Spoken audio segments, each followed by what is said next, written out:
বিসমিল্লাহির রহমানির রহিম। আসসালামু আলাইকুম। কেমন আছেন আপনারা সবাই? আলহামদুলিল্লাহ ভালো আছেন, আমরাও আলহামদুলিল্লাহ ভালো আছি। এই দেখেন, ইমাম তাইমিয়া স্কুলে যাবে তার আগে আমার মতন করে সে ঘর পরিষ্কার করে যাবে। এই যে সব পাপোশ, সে সব পাপোশ গুছাইছে। এই যে দেখেন, পাপোশ এখানে রেখে দিছে। এখন সে ঘরে যাচ্ছে, ঘরে যে ঘর পরিষ্কার করবে। এই যে ঝাড়ু, এই যে পাপোশ, আর একটা পাপোশ নিচ্ছে। দেখছেন, ইমাম তাইমিয়া ঘরও পরিষ্কার করে। দেখেন কোথার থেকে কোথায় সে, আমি একটু সামনে ছিলাম, ওর সাথে ভিডিও করতেছি, যার কারণে সে পাপোশ ঝেড়ে ঝেড়ে রাখতে হয় তাও জানে।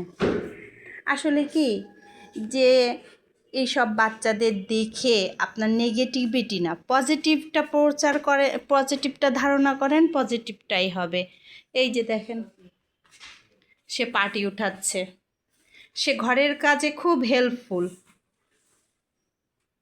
এই যে পাটি উঠাচ্ছে। আমি সকালবেলা ছাত্রছাত্রী পড়াই, মানে আমার স্টুডেন্ট আছে কিছু, প্রাইভেট পড়াই, সেই সব বাচ্চারা পড়ে গেছে, আমি উঠাইনি, ও সেইগুলা উঠাচ্ছে। এই যে এইসব বাচ্চারা আসলেই হেল্পফুল বাচ্চা, এদের দিয়ে অনেক কিছু করা যায়। কিন্তু এটাই মনে রাখতে হবে, আমাদের মানসিকতাটা এদের প্রতি যদি আমরা রাখি সহানুভূতিশীল, এবং এদের মনে করি যে না, এদের সাথে কথা বললে, এদের সব কাজে অ্যাপ্রিসিয়েট করলে, স্বাগত জানালে, এরাও একটা ভালো, ওই দেখেন হাতের চকলেট, তা এরাও একটা ভালো কিছু হতে পারবে। আসলে আমাদের মন মানসিকতাই এদের প্রতি ভালো করতে হবে। এই দেখেন, আমি কোথায় পাটি রাখি, ও সেখানে পাটি রাখে। মানে আসলে বুঝতে হবে জিনিসটা, যে এই সব বাচ্চারা কত দূর পর্যন্তই নিজেকে অন্যের অনুকরণ করে করে দেখে সেটা শিখে ফেলে। এদের আপনি বলবেন এভাবে করো, ও করবে অল্প, যদি খুশি হয় তাহলে করবে অল্প, আর যদি খুশি না হয় তা আপনারটা দেখে রাখবে, এবং পরবর্তীতে সে নিজে নিজে ওই কাজটা করবে। এই যে ঝাড়ুটা নিচ্ছে, এখন ঘর কুড়াচ্ছে। আপনার ঘর কুড়ানোটাও দেখাই, যে দেখেন কতটা হেল্পফুল বাচ্চা।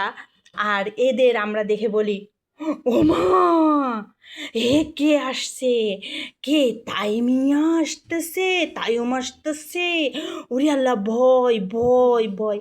এই যে কথাটা বলেন, আবার বলেন, ও কেমন কেমন, ওরে দেখলে কেমন কেমন লাগে, ওই কেমন কেমন লাগে কেন? আমার কাছে কথা হচ্ছে, আপনাদের এই যে একটা নেগেটিভ ভাষা আমি কথা বললাম, কেন বলবো নেগেটিভ ভাষায় কথা? আল্লাহর কোরআন হাদিসও আছে যে এইসব বাচ্চাদের প্রতি আমাদের সহনশীলতা দেখাতে হবে, ভালোবাসা দেখাতে হবে। আর সেই সব বাচ্চাদের প্রতি আমরা কোরআন হাদিস সবই করি, কিন্তু এই সব জিনিসগুলো তখন আর ওই মাথায় আসে না, তখন ভালো বাচ্চাদের প্রতি মাথায় আসে। স্কুলের আপনার ক্লাস 1 থেকে শুরু করে এই যে বিশেষ চাহিদাপূর্ণ বাচ্চাদের ক্লাস 9-10 বইতেও আছে। কিন্তু আমরা কি করি, ওই 9-10 বইতে আছে, স্যাররা শিখে আসছে, ট্রেনিং নিয়ে আসছে, কিন্তু বাস্তব জীবনে এদের দেখলে আমরা এদের পাত্তা দিই না। ওই দেখেন, ড্রেসিং টেবিলের কোনা কানাসির থেকেও ময়লাটা নিয়ে আসে। তার মানে বোঝেন ও কতটা ভালো। আর এর জন্য আমি আসলে আমার এই পেজটা খোলার প্রথম আর প্রধান উদ্দেশ্য হচ্ছিল এই বাচ্চাটা যে ডাউন সিনড্রোমে একটা প্রতিবন্ধী, এই দেখেন ময়লাগুলো নিয়ে আসছে, একটা প্রতিবন্ধী, এদের দিয়ে জীবনে কিছু হবে না, এরা কিছু করতে পারবে না, এরা আমাদের বোঝা, এদের দেখলে ভয় লাগে, রাত্রে ঘুম আসে না, বাচ্চাদের সাথে খেলতে দেব না। এই যে কথাগুলো যারা বলে না, তাদের জন্য আমার এই ইমাম তাইমিয়ারে নিয়ে এই একটা নতুন পেজ খোলা, ইমাম তাইমিয়ারে নিয়ে ভিডিও তৈরি আসা, আপনাদের জানানো যে না, ডাউন সিনড্রোম একটা রোগ না, ডাউন সিনড্রোম একটা ভয়ানক কিছু না।